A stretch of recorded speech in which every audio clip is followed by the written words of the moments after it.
Halo guys, selamat datang kembali di Republik Rupiah. Mumpung pasar lagi hijau, kita beralih dulu ya dari pembahasan market. Hari ini kita mau lihat satu token, satu project evolusi Ethena dengan token ENA. Seperti yang kalian bisa lihat di thumbnail, apa aja sih tantangan dan peluang yang ada. Karena sejak kami bahas Ethena, itu udah banyak banget yang berubah. Ada update yang bakal kita kasih hari ini, tapi dari semua keberhasilan itu, token ENA itu down only, bisa kalian lihat ya. Kalau beli ENA pas TGE yang pas launching itu posisi kalian mungkin turun hampir 60%. Kalau belinya pas di pucuk pas kemarin habis naik itu ya posisi kalian mungkin turun lebih dari 80% minus. Apakah ini gara-gara unlock yang akan datang? Gimana sih prospek masa depan Ethena? Dan di video ini kita bakal lihat semua itu dengan outlook untuk pandangan masa depannya. Oke, let's go.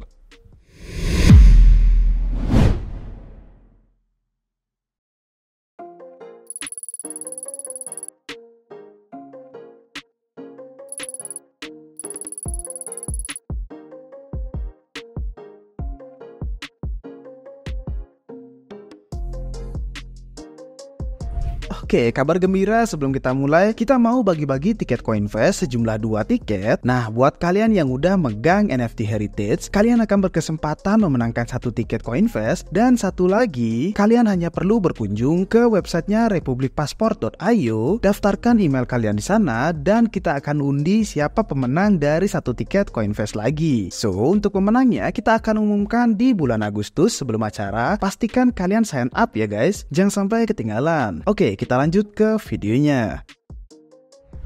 Oke guys, jadi pertama untuk mengingatkan buat yang belum tahu apa Ethena itu, kalian bisa nonton di video YouTube Republik Rupiah 5 bulan yang lalu. Tinggal ketik aja Ethena, terus yang judulnya ini stablecoin kekinian. Tuh kalau nggak salah videonya Blyudy nih di 5 bulan lalu pas bulan Maret. Nah, untuk yang tertarik mendalami mekanisme dan cara kerjanya, kalau ini kan video singkat aja nih, cuman 10 menitan. Nah, untuk artikel yang bener-bener deep dive untuk mendalami mekanisme gimana cara kerjanya Ethena, itu kalian bisa nemuin di dashboard Republik Rupiah yang ditulis sama Musa. Nah, itu ada linknya di bawah deskripsi video ini kalau misalkan kalian belum join jadi member. Nah, di sini kalian bisa baca lebih lanjut. Nah, sejak itu semua, sejak video dan artikelnya udah banyak hal yang berubah. Nanti kita bakal ngeliat ya dari dashboard Dun ini bahwa supply USDE Ethena itu udah nambah 750 juta dolar. Jadi udah nambah segitu banyaknya. Sekarang kalau kalian lihat di atas, ini udah sampai totalnya itu di angka 3,1 miliar dolar. Dan itu angka stablecoin terbesar keempat. Nah, kemudian setelah video dan konten itu juga, Ethena menghasilkan pendapatan kumulatif mereka tuh lebih dari 100 juta dolar. Dan 42 juta dolarnya itu ya sebagai penghasilan protokolnya. Terus Ethena sekarang udah jadi aplikasi DeFi yang menghasilkan pendapatan terbesar kedua di kripto setelah MakerDAO. Yang MakerDAO padahal OG banget, udah lama, udah bertahun-tahun yang lalu. Ethena yang baru di siklus ini udah langsung pendapatan terbesar kedua di kripto. Dan baru aja kemarin, kalau misalkan kalian ngeliat di Twitter, ini di retweet juga sama akun Twitter Republik Rupiah bahwa USDE diumumkan udah secara resmi live di Solana. Sebelumnya sih udah ada tanda-tanda karena ada yang waktu itu kayaknya Cindy pendirinya yang nge-publish di Twitter juga foto tentang orang yang baca tentang ini Rust gitu kan, building di Rust. Jadi udah ada tanda-tanda bahwa mereka memang akan deploy ke Solana. Nah, keberhasilan itu semua, tapi tokennya down only. Ya, kita udah lihat pencapaian itu, cuman kok harganya turun terus gitu kan, kayak belum ada tanda-tanda ada strength, ada kekuatan. Gimana dong Min? Apakah ini tandanya kita perlu khawatir? Nah, sekarang kita bahas tentang keunggulan Ethena dan gimana dia ada tantangan di pasar, dan selain tantangan dia tapi ada peluang uniknya juga. Nah, dua hal itu mungkin bisa menjawab pertanyaan kalian. Apakah kalian perlu khawatir? Apakah nasib dan masa depannya itu masih ada prospek yang bagus? Oke, jadi kita ngomongin dulu soal penerbit stablecoin ya. Karena kan Ethena ya produk market fit-nya itu punya keunggulan unik yang beda sendiri lah di kripto kalau stablecoin itu. Dan stablecoin ini bisa jadi standar yang melekat di pasar kripto. Walaupun memang bukan stablecoin yang tradisional, USDE Ethena itu sejak peluncurannya dapat 4 sumber utama yang unggul. Nah, sumber yang pertama itu dari integrasi CEX, itu Centralized Exchange, di mana SUSDE itu diterima sebagai kolateral. Dan itu buat trading perpetual di Centralized Exchange. Ini menarik juga karena kan pada exchange ini dapat biaya fundingnya itu, bukan exchange, maksudnya kita itu dapat biaya funding yang bisa ke cover sama yieldnya SUSDE. Ya kan, tiap kali trading perpetual kan harus bayar funding rate tuh. Nah, karena SUSDE itu menghasilkan yield lumayan kan, bisa ke cover dikit. Nah, Central Exchange juga insentifnya kuat banget untuk integrasi karena persenan OI mereka, open interest, itu kontrak yang terbuka, itu juga pada berasalnya dari Ethena. Nanti kita bahas lebih lanjut tentang itu. Dan yang kedua, sumbernya itu integrasi money market. Money market itu karena diterima sebagai kolateral USDE di pasar uang DeFi. Dan kita bisa memperbesar yield juga loh. USDE itu bisa dipakai untuk looping. Istilahnya kayak leverage gitu kan. Looping exposure itu bisa di DeFi. Terus yang ketiga, integrasi sama market maker. Kalau ngomongin market maker tuh ya bandar. Ada hubungannya untuk menyediakan likuiditas pertukaran stablecoin USDE.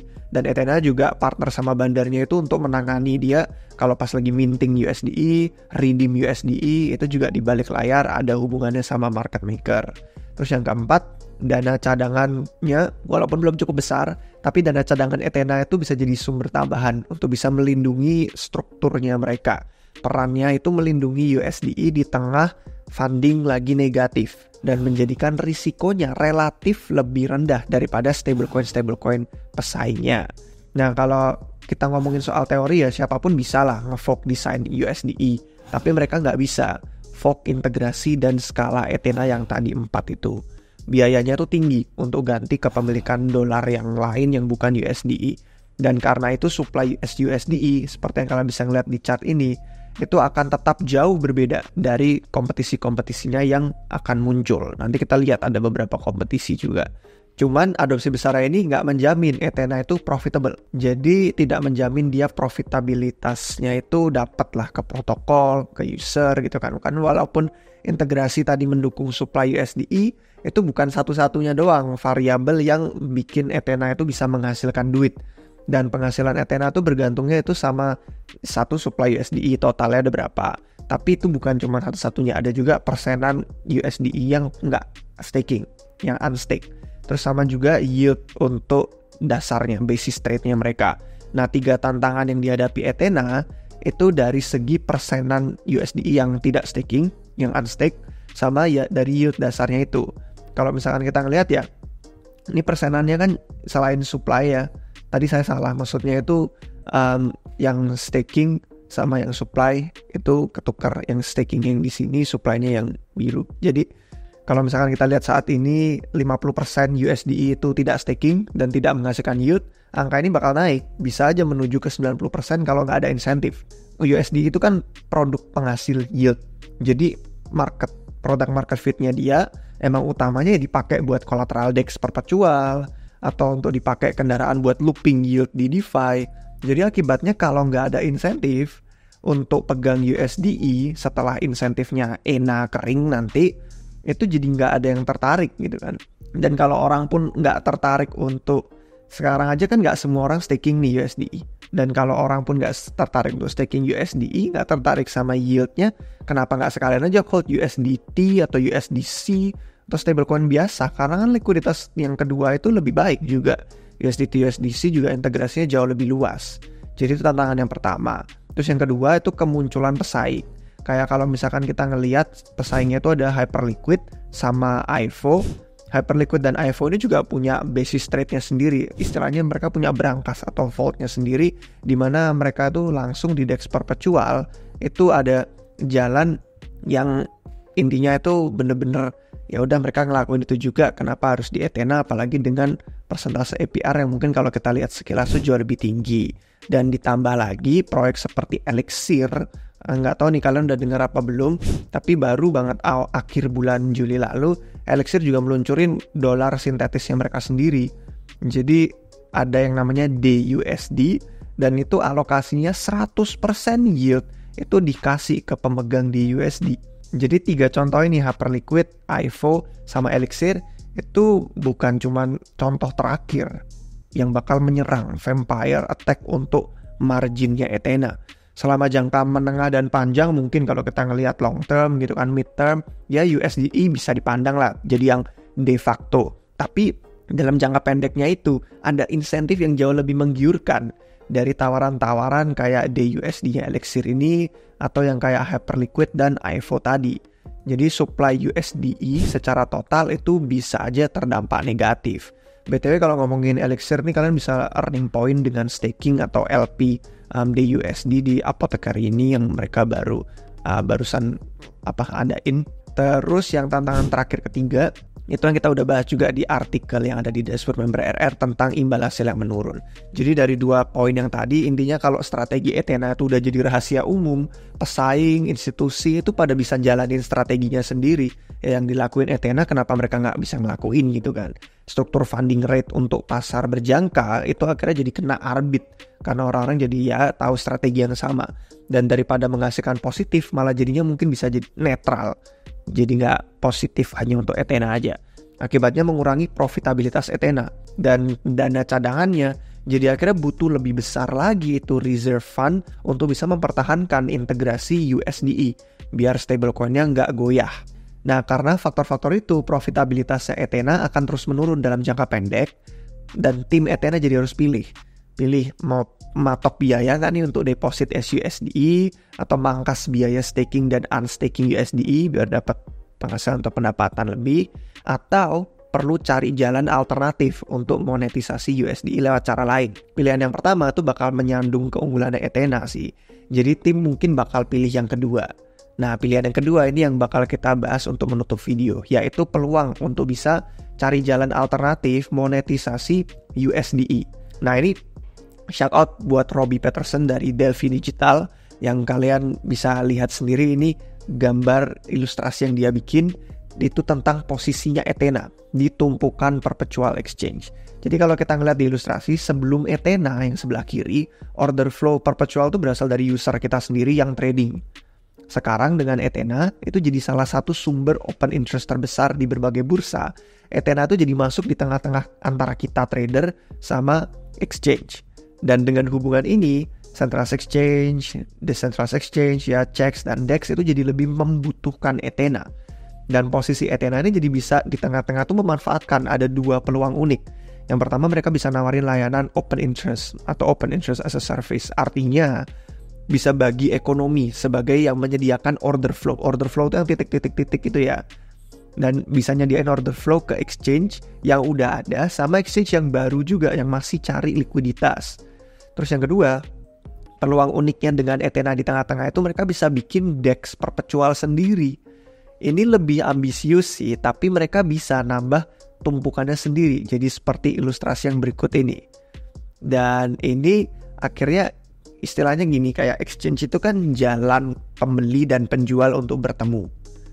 Nah, susah untuk mulai dari nol karena harus memenuhi supply likuiditasnya sama demand ya, supply likuiditas, demand itu volumenya. Tapi Ethena sudah punya supply, udah punya likuiditasnya sebagai pembeli kontrak berjangka untuk ETH dan BTC yang terbesar di centralized exchange. Jadi Ethena cuma perlu menarik sisi lawannya aja untuk mendukung perdagangan exchange kalau mereka bikin DEX perpetual sendiri. Cuman kalaupun berhasil juga model ini berisiko pedang mata dua. Karena kalau pakai exchange sendiri, kejadian yang merusak fungsionalitas exchange itu bisa menyebabkan defect-nya USDE.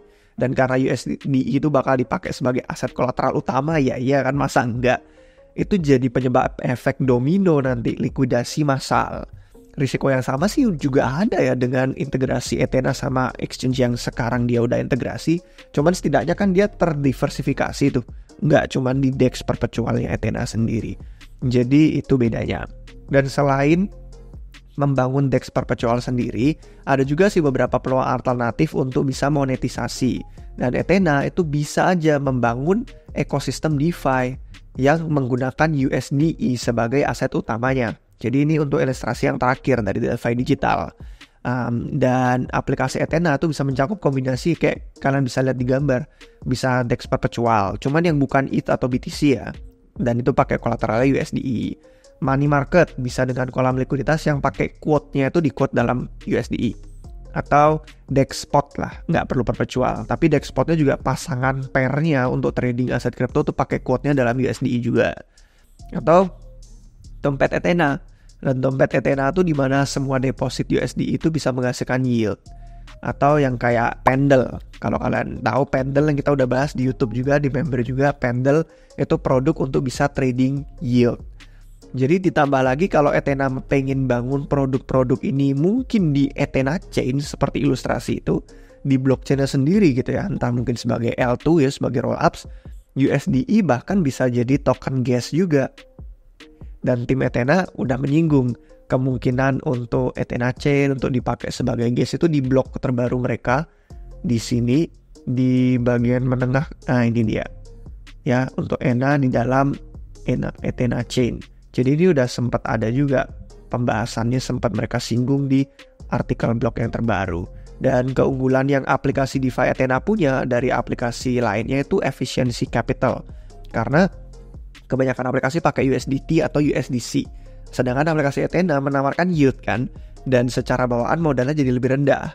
Tapi kalau Ethena memang ngelakuin ini sih, mereka jadi korban keberhasilannya sendiri. Karena kan ada batas trading short, dan Ethena itu mungkin jadi harus nambah kolateral tambahan seperti misalkan treasury.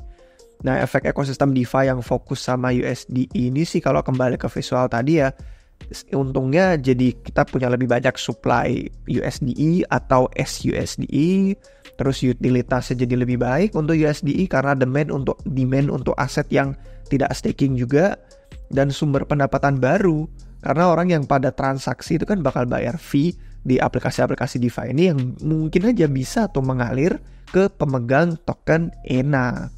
Nah, kesimpulan penutupnya, kemampuan Ethena untuk bisa eksekusi roadmap ini tergantung sih sama banyak banget asumsi.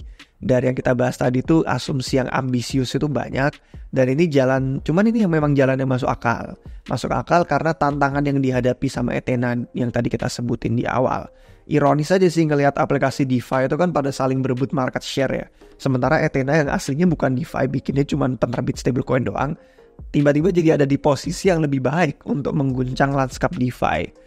Jadi apakah dia bakal jadi pemeran besar nanti untuk kedepannya secara long term? Walaupun belum detail sih, kalian bisa baca di artikel blog ini karena Ethena menandakan ekspektasi untuk update ke tokenomiknya ENA yang mungkin arah-arah yang kita bahas tadi bakal mereka explore untuk dalam roadmap 6-18 bulan ke depan. Nah, gimana menurut pendapat kalian guys? Ada komentar, mungkin ada yang holder ENA di sini, gimana perasaan kalian selama holding itu? Mungkin bisa share di bawah, atau ada informasi yang kelewatan, mungkin kita nggak sempat bahas tentang unlock di video hari ini, tapi coba deh kalian bisa komentar aja. Kalau misalkan dirasa bermanfaat, jangan lupa kasih jempol dan jangan lupa subscribe biar ketinggalan video baru dari kami di Republik Rupiah. Sampai jumpa kalian semua lagi di video berikutnya guys. Cheers.